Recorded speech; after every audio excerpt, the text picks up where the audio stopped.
So বন্ধুরা আপনারা যদি এই ধরনের ছবি এডিটিং করতে চান তাহলে আজকের এই ভিডিওটি সম্পূর্ণভাবে দেখতে থাকুন। তো বন্ধুরা এটি করার জন্য প্রথমে আপনাদেরকে গুগল ক্রোম ব্রাউজারে যেতে হবে।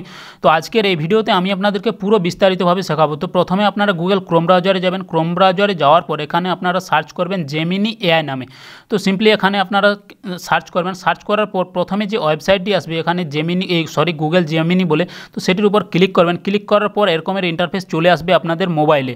তো সিম্পলি এখানে প্লাস আইকনটি আপনারা দেখতে পাচ্ছেন, এখানে প্লাস আইকনের উপর আপনারা ক্লিক করবেন। ক্লিক করার পর এখান থেকে আপনারা ডাইরেক্ট গ্যালারিতে চলে যাবেন। গ্যালারিতে চলে যাওয়ার পর আপনাদের পছন্দ মতো যে ছবিটি নিয়ে আপনারা করবেন ভাবছেন সেই ছবিটি আগে সিলেক্ট করবেন। তো এখানে জাস্ট আমি একটি ছবি সিলেক্ট করে নিচ্ছি। করে নেওয়ার পরের প্রসেসে আমি আপনাদেরকে দেখাচ্ছি। তো সম্পূর্ণভাবে ভিডিওটি দেখতে থাকুন। আই হোপ এই ভিডিওটি আপনাদের ভালো লাগবে।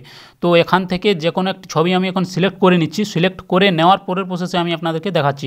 তো এই ছবিটি আমি সিলেক্ট করলাম। সিলেক্ট করে নেওয়ার পর বন্ধুরা আমি একটি প্রমোট দিয়ে দেবো আমার ভিডিও ডেসক্রিপশনে। তো সেখান থেকে এই প্রমোটটি আপনারা এখানে ইউজ করবেন। তারপর এই যে এখানে সেন্ড অপশান রয়েছে, সিম্পলি সেন্ড অপশানের উপর আপনারা ক্লিক করবেন। তো ক্লিক করে দেওয়ার পর 1 থেকে 2 মিনিট পরে কিন্তু আপনারা এখান থেকে ছবিটি করতে পারবেন এবং ছবিটি চলে আসবে।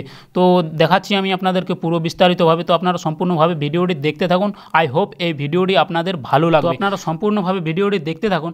তো এখান থেকে বন্ধুরা আপনারা করতে পারবেন এবং এই ভিডিও না, এই ধরনের ছবি কিন্তু এখন ইনস্টাগ্রাম ফেসবুকে পুরো ট্রেন্ডিংয়ে চলছে এবং এখান থেকে বন্ধুরা আপনারা করতে পারবেন। তো আপনারা চাইলে এখনই করুন এবং আপনাদের সোশ্যাল মিডিয়ায় যেমন রয়েছে ফেসবুক, ইনস্টাগ্রাম, এইসব আদার যে প্ল্যাটফর্মগুলি রয়েছে সেগুলিতে আপনারা পোস্ট করতে পারেন। তো বন্ধুরা আজকের ভিডিওটি এ পর্যন্ত। যদি ভিডিওটি ভালো লাগে তাহলে অবভিয়াসলি চ্যানেলটিকে সাবস্ক্রাইব করুন এবং পাশে থাকা বেল আইকনটি অন করে দিন পরবর্তী লেটেস্ট ভিডিও নোটিফিকেশানগুলি পাওয়ার জন্য। আর হ্যাঁ, আপনারা যদি এই ভিডিওটি ফেসবুকে দেখছেন তাহলে অবশ্যই ফেসবুক প্রোফাইলটিকে আমার ফলো করে নেবেন।